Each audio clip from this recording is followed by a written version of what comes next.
कि आप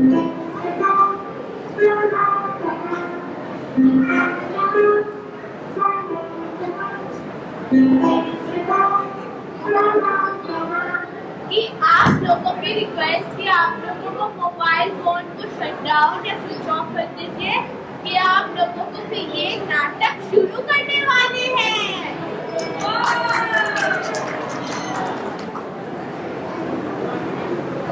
नहीं, कोई बात नहीं, आप लोग परेशान मत होइए। आप मुझे बिल्कुल भी डिस्टर्ब नहीं कर रहे, बल्कि काम की बजाय मुझे बातचीत करना ज़्यादा अच्छा लगता है। फिर भी दिन रात यही गुस्सा बना रहता हूँ। ये मेरे पढ़ने लिखने का कमरा है, इसे मैंने खुद बनाया। यहाँ मैं हर तरह से बस मुझसे मिलने आने वाले लोगों को बहुत कमी है। पता नहीं लोग क्यों किसी लेखक से मिलने में संकोच करते हैं। शायद मुझे लगता है कि लेखक हमेशा कुछ ना कुछ सोचा करते हैं, इसीलिए उन्हें डिस्टर्ब नहीं करना चाहिए। इसी वजह से मेरी प्यारी माँ भी चुपके से आती है, बिना मुझे बताया मेरा खाना दरवाजे के बाहर रखकर चली जाती है। इसलिए वर्षों से मुझे गर्म खाना नसीब नहीं हुआ। हाँ, लेकिन जहाँ तक मिठाई का सवाल है वो मैंने बहुत की है। कभी कभी तो सोचता हूँ कि मैं पागल हूँ, घबराइए नहीं, मैं काटता वाटता नहीं। हाँ, मगर गाँव के दौरे जरूर पड़ते हैं मुझको। जैसे कि जब मैं किसी से बात कर रहा हूँ तो अचानक सामने वाले की शब्द सुनाई देना बंद हो जाता है, सिर्फ उनके होठों का हिलना सुनाई देता है। अब जवाब में हाँ बेशक बेशक कहता हूँ। दिमाग में चल रहा है ये व्यक्ति मेरे अगले कहानी के लिए काफी जबरदस्त कैरेक्टर रहेगा। फिर घर पहुंच गए, पूरे जोश और खरोश से कहानी लिखने बैठ जाता हूँ, छपने के लिए भेज देता हूँ। लेकिन जैसे ही कहानी छपकर सामने आ जाती है, सारी खुशी सारा जोश ठंडा पड़ जाता है। कहानी से चिड़ हो जाती है कि ये मैंने क्या लिखा, क्या मुझे लिखना आता है नहीं। फिर आप लोग वो कहानी पढ़ते हैं और कहते हैं अच्छी कहानी है, दिलचस्प है, लेकिन टॉल्स्टॉय वाली बात इसका दूर दूर तक नहीं। या फिर सुंदर है, लेकिन तुमने का पूरा दूसरे से ज्यादा सुंदर है। बढ़ते बढ़ते मुझे बस यही सुनने मिलेगा, अच्छी सुंदर दिलचस्प, इससे ज्यादा कुछ नहीं। फिर एक दिन मर जाऊंगा और मेरे मित्र मेरी खबरों पर आएंगे और कहेंगे फलाना फलाना खबर है, अच्छा लेखक था, तुमने उससे बेहतर था। अभी अभी आप लोगों के आने से पहले मैं सोच रहा था कि मुझे लिखना लिखना छोड़ देना चाहिए, शायद कुछ और कर लेना चाहिए। मैं क्या करना चाहूँगा? बचपन से ही मेरे मन में एक अभिलाषा थी। बचपन से ही मैं सोच रहा था कि एक मिनट एक आइडिया आ रहा है। हाँ, तो कहानी खैर छोड़िए, अभी तो मेरे दिमाग में एक नई कहानी पकड़ रही है। देखिए शायद आप लोगों को पसंद आ जाए। तो कहानी की शुरुआत होती है थिएटर से। सीजन का पहला नाटक प्रस्तुत होने जा रहा है। रंगमंच प्रेमियों का हजूम है। सुंदर लिबास, महंगे हीरे जवाहरात और चित्र से तक लोग एक दूसरे का हाथ मिलाकर ट्रीट कर रहे हैं। नाटक कौन सा है, कैसा है, क्या कहानी, इस बात की किसी को परवाह नहीं, सिवाय एक आदमी के। वन मंत्रालय में काम करने वाले राजेश बाबा किसी चीज की परवाह नहीं, तो वो है थिएटर। स्वभाव से अभिलाषी और महत्वाकांक्षी, एक दिन तरक्की करके वो भी बहुत बड़ा आदमी बन जाएगा। इसीलिए मैं अपनी हैसियत से बाहर जाकर उसने 2 टिकटें खरीदी है। वो नाटक देखने के लिए, इसका नाम है चेकआउट की दुनिया। तभी भगवान की कुछ ऐसी करनी हुई और थिएटर में एक महान हस्ती का प्रवेश हुआ, वन मंत्रालय के सबसे बड़े अधिकारी मंत्री जी का। Darling, I have trusted your recommendation and came here tonight, but if this fails to hold my interest, I will hesitate to walk out midway. And you have reminded me another ring. Oh darling, you will love this play. This play is very famous play, adopted by the great Ranjit Kapoor. Jai Khab Ki Duniya. So you're saying that this play is as good as Broadway production? Because I have seen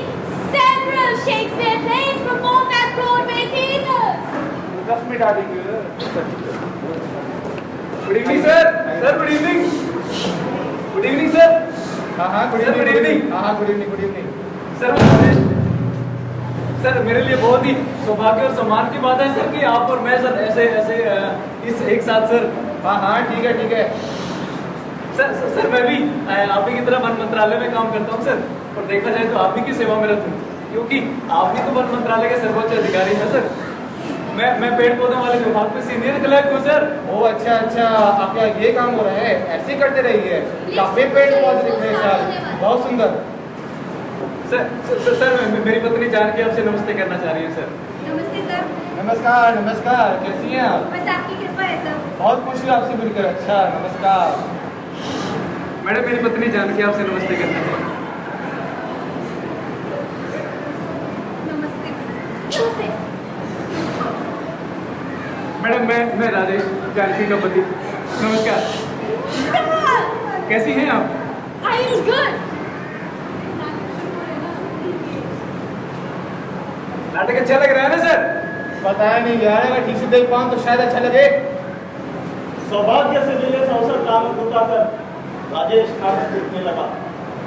इस समय वो one मंत्रालय के सबसे बड़े अधिकारी की नजरों में अजनबी नहीं रहा। उनका मित्र तो नहीं, मगर उनके परिचय के दायरे में अवश्य आ चुका था। यह अपने आप में बहुत बड़ी उपलब्धि थी। लेकिन तभी अचानक बिना कुछ कहे, जैसे आसमान में बिजली चमकती है, राजेश की गर्दन पीछे झुकी। Oh my goodness. Oh my goodness. I'm extremely sorry sir. Sorry sir. ठीक है, Extremely sorry sir. ठीक है, कोई बात नहीं। कोई बात कैसे नहीं सर? मैंने अपराध किया है सर, अक्षम्य अपराध। अरे खाना का परेशान हो रहे हैं आप, बस भूल जाइए। भूल जाऊं? कैसे भूल जाऊं सर? मैंने आपको गंदा कर दिया सर। आप मुझे इजाजत दीजिए कि मैं आपको अच्छी तरह साफ कर दूं सर। इतना तो मैं कर ही सकता हूं सर। रहने दीजिए, मैंने कहा ना, बस भूल जाइए। लेकिन सर मैंने आपका सर गंदा कर दिया है। हालांकि इसमें ये एक एक्सीडेंट था सर। एक्सीडेंट, बट बहुत ही गंदा और घिनौना एक्सीडेंट सर। आप कोशिश करने के बावजूद राजेश अपनी सहन से ये बात नहीं हटा पा रहा था। वैसे सर ये कोई नजला या जुकाम नहीं है, एक धूल का कण नाक में चला गया था सर। छींक जैसी छोटी सी मामूली सी शारीरिक प्रक्रिया उसके जहन में बढ़कर बहुत बड़ा आकार लेने लगी। यहाँ तक कि उसे छींक की आवाज मैदान जंग में दुश्मन की ओर चलाए गए तोप की आवाज जैसे लगने लगी। अपने दिमाग में राजेश ने इस घटना को दोबारा दोहराया, जिससे इस अप्रिय कांड की सारी बारीकियां उसे स्पष्ट दिखाई देने लगी। वाह, नाटक था, वाह, मजा आ गया। हम अगर तो परेशान हो रही थी, फिर दोबारा परेशान कर दिया, गुस्सा कर देंगे ऊपर। Excuse me sir. Be careful. He is the one who sneezed on you. नहीं घबराइए मत, मेरी सारी छींक निकल चुकी है, मैं पूरी तरह छींक चुका हूँ। वो सर मैं तो ये चिंता कर रहा था कि आप बाहर जाएंगे और बाहर बहुत ठंड है, ये भीगा हुआ सर गंदा सर लेके बाहर तो आपको कुछ हो ना जाए। कुछ नहीं होगा भाई साहब। ये बताओ नाटक कैसे लगा? बहुत मजेदार था ना? नाटक बहुत मजेदार सर, बहुत ही ज्यादा मजेदार। इतना मजा तो सर, इतना सालों के बाद इतना हंसा सर। ये सर कौन सा सीन अच्छा लगा? छींक वाला सर, जब मैंने आपके सर पर छींका था सर। कुछ नहीं होगा भाई साहब। चलो डार्लिंग, लगता है बारिश होने वाली है, हमें दोबारा दिखना नहीं चाहता। This is simply unacceptable. You should never allow such things. Oh my God!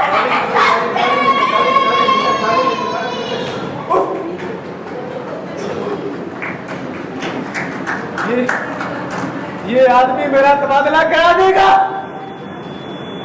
ये आदमी मेरा नौकरी छुड़वा देगा, मुझे पेड़ पौधों वाले विभाग से निकाल कर झाड़ झंकार और टहनी विभाग में भेज देगा। घर चलो राजेश। क्या? एक मामूली सी छींक ही तो थी, मंत्री साहब उसको अभी तक भूल भी गए होंगे। सच कह रही हो तुम? नहीं। दिल से तुम्हें कह रही हो? तुम्हें सच में ऐसा लगता है? दिल से तो मैं भी बहुत डरी हुई हूँ। दोनों अपने दिलों में ये डर लिए हुए अपने घर पहुंचे। क्या करूं, क्या करूं, क्या कुछ समझ में नहीं आ रहा, कुछ समझ में नहीं आ रहा। क्या क्या कुछ इनके घर कुछ अच्छा सा तोहफा भेज दूं, फल फूल या चॉकलेट? तरक्की के सारे दरवाजे राजेश के मुंह पर धड़ाम से बंद हो गए थे। क्यों किया मैंने ऐसा? क्यों गया था मैं थिएटर देखने के लिए? अगर मुझे थिएटर देखना ही था तो मैं बालकनी में क्यों नहीं बैठा? क्यों नहीं बैठा मैं अपनी अपनी तबके, अपनी औकात, अपनी हैसियत, अपने लोगों में, जहां सब एक दूसरे पर छींकना पसंद करते हैं। अब सो जाओ राजेश। मुझे ऐसा लगता है मैं कल उनके दफ्तर में जाऊं और उनसे हाथ जोड़कर ठंडे दिलो दिमाग से उनको समझाऊं तो मुझे लगता है वो माफ कर देंगे मुझे। मुझे लगता है उन्हें याद न दिलाओ तो ही बेटर होगा। नहीं नहीं नहीं, अगर मुझे कल बड़े बड़े लोगों के साथ उठना बैठना है तो मुझे ऐसा बर्ताव करना पड़ेगा। ऐसे ही रात बीती और सवेरा हुआ। राजेश मंत्री जी से मिलने उनके ऑफिस में गया। इत्तेफाक से वो दिन मंत्रालय के सभी विभागों की पेटिशन सुनने का दिन था। मंत्री जी से मिलने 50-60 लोगों की लंबी लाइन लगी हुई थी। राजेश एक तरफ बैठकर अपनी बारी का इंतजार करने लगा। सवेरे से दोपहर हुई और दोपहर से शाम। Next next next sir, sir मैं नेक्स्ट नहीं हूँ सर, मैं लास्ट हूँ सर। तो ठीक है, लास्ट से ही last. Yes sir, yes sir. क्या पिटीशन है आपकी? सर मेरी कोई पिटीशन नहीं है सर, सर मैं पिटीशनर नहीं हूँ। तो मेरा टाइम वेस्ट क्यों कर रहे हैं आप? सर आपने मुझे पहचाना नहीं सर, मैं वही हूँ जब हमारी कल मुलाकात हुई थी सर, बहुत ही जटिल परिस्थितियों में सर, मैं वही हूँ। क्या? मैं पिटीशनर नहीं हूँ सर, मैं छींकर हूँ। ओ अच्छा, तो काहे के लिए आए आप? थूकने के लिए? माफी मांगने के लिए सर, माफी मांगने के लिए सर। शायद मैं कल आपको अच्छी तरह समझा नहीं पाया था कि कल की जो छींक थी सर, जब मैंने आपका सर गंदा किया था, वो एक एक्सीडेंट थी सर, पर बहुत ही गंदा और घिनौना एक्सीडेंट सर।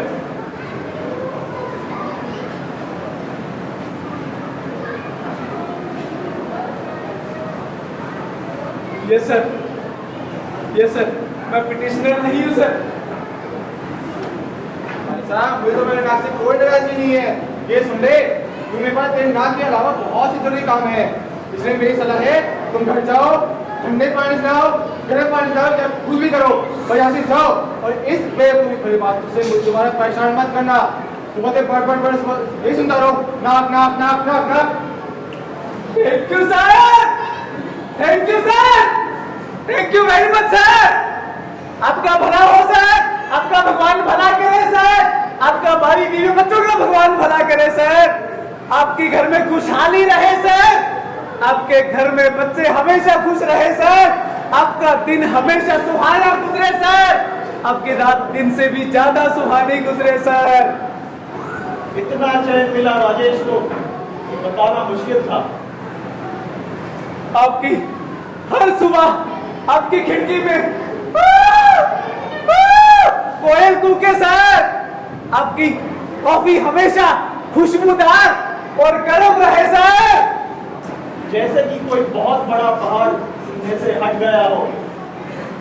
आपकी कुर्सी को प्रणाम सर, जिस पर आप विराजमान होते हैं, आपकी उस वर्दी को प्रणाम सर, जिस आपको समेट कर बैठती है। घर लौटते समय उसके पांव हमारे खुशी के जमीन पर नहीं पड़ रहे थे। सब कुछ फिर से सुंदर और प्यारा लगने लगा था।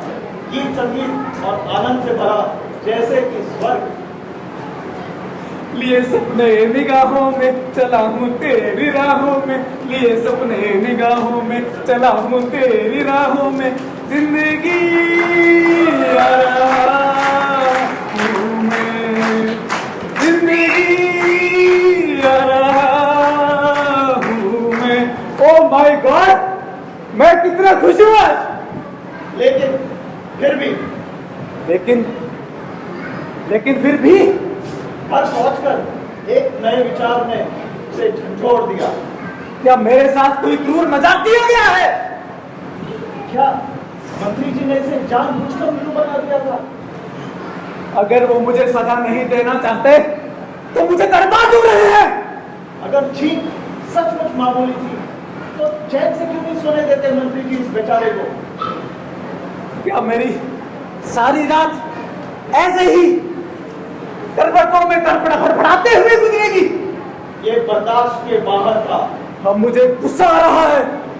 इसी गुस्से में चलते बुलते टहलते हुए रात कटी और सवेरा हुआ और राजेश ने अपनी बीवी का नाम लेकर पुकारा, जानकी! जानकी! मेरा अपमान किया गया है जानकी। तुम्हारा अपमान किसने किया? तुम तो बहुत सज्जन और नेक इंसान हो। हाँ, किया गया है, फिर भी किया गया है। जानती हो किसने किया? वन मंत्रालय के मंत्री ने। क्या किया उन्होंने तुम्हारे साथ? साला कुत्ता कमीना, उसने इतनी बारीकी से हमारा अपमान किया है कि किसी के पकड़ में ना आ सके। वो जितना चालाक है उतना ही बेरहम भी है। उसने ऐसी तिकड़ा बिड़ाई कि मैं उसके दफ्तर में जाऊं, उसके पैरों में भिखारियों की तरह गिरकर भीख मांगू, गिड़गिड़ाऊं। क्या इतना नीचे गिर गई तुम? घबराओ मत। अब मैं बताऊंगा कि मैं उसके लिए कैसे विचार रखता हूं। अब समय आ गया है कि सर्वहारा वर्ग अपनी आवाज उठाए। इस धरती पर कहीं पर भी समानता नहीं है। क्रांति लानी होगी जहां पर कोई भेदभाव नहीं होगा, ना छोटा ना बड़ा, ना गरीब ना अमीर। हर धर्म, हर राष्ट्र, हर मजहब के व्यक्ति को यह अधिकार होगा कि वो अपने अवसर पर छींक सके। अब अपमान उसका होगा, मेरे द्वारा। इसी गुस्से में राजेश वन मंत्रालय के मंत्री में को मिलने उनके ऑफिस में गया। लाश, हाँ बोलिए।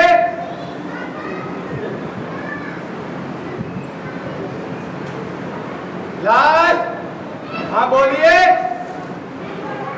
हाँ बोलिए। क्या आप मुझे जानते नहीं सर? मैं वही हूँ। भाई कौन? मैं वही हूँ। गौर से देखिए मेरा चेहरा। मैं वही हूँ सर। कौन है? वही। गौर से देखिए। क्या आपने देखा? आप सही पहचाना आपने? मैं वही हूँ, वही। इस गंदे आदमी को किसने अंदर दिया? क्या चाहिए तुम्हें? क्या चाहिए? क्या चाहिए? आप सर्वोच्च मंत्री के, सर्वोच्च पदाधिकारी, सर्वोच्च वर्ग के व्यक्ति एक निम्न मध्यम वर्गीय व्यक्ति से पूछ रहे हैं कि क्या चाहिए हमें। आपको इस कुर्सी पर बैठे हुए अच्छी तरह मालूम है कि कहीं पर भी समानता नहीं है। दुनिया में दो तरह के लोग हैं। एक वो हैं जो शासक हैं, दूसरे वो हैं जो शासित हैं। एक वो हैं जो अपमान करते हैं, दूसरे वो हैं जो अपमानित होते हैं। एक वो हैं जो आदेश देते हैं, दूसरे वो हैं जो आदेशों का पालन करते हैं। आप पूछते हैं क्या चाहिए मुझे? आपको अच्छी तरह मालूम है कि कहीं पर भी समानता नहीं है। क्या चाहिए तुम्हें? बेवकूफ तरह खड़े खड़े फटफट मत करो। बोलो क्या कहा तुम? सर मैं आपसे माफी मांगना चाहता हूँ। सर मैं उस चीज के लिए माफी मांगना चाहता हूँ जो मैंने आपसे चीख थी।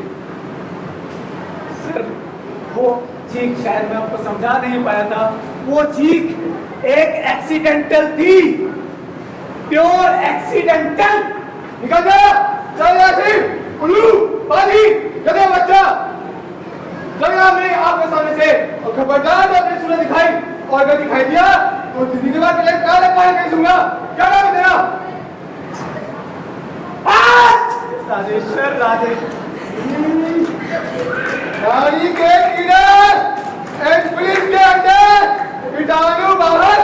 तो कीटाणु से भी गंदा है, कॉकरोच का भतीजा है, खटमल मच्छर का मौसेरा भाई है, रिंग बॉब का भांजा है, और एक्चुअली कुछ भी नहीं है, कुछ भी नहीं है, जीरो है, जीरो। ठीक उसी समय राजेश के भीतर कहीं कुछ टूट गया, कुछ ऐसा जो बहुत गहरा था, बहुत महत्वपूर्ण, बहुत जैविक और प्राण प्रेरक था। उसके शरीर से जैसे कुछ निचुड़ सा गया था, ऐसा जीवन तत्व जिसके बिना शरीर केवल मिट्टी कहलाता है। सब कुछ हमेशा हमेशा के लिए खत्म हो चुका था।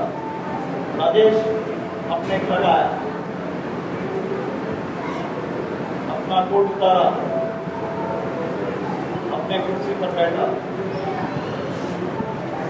और मर गया।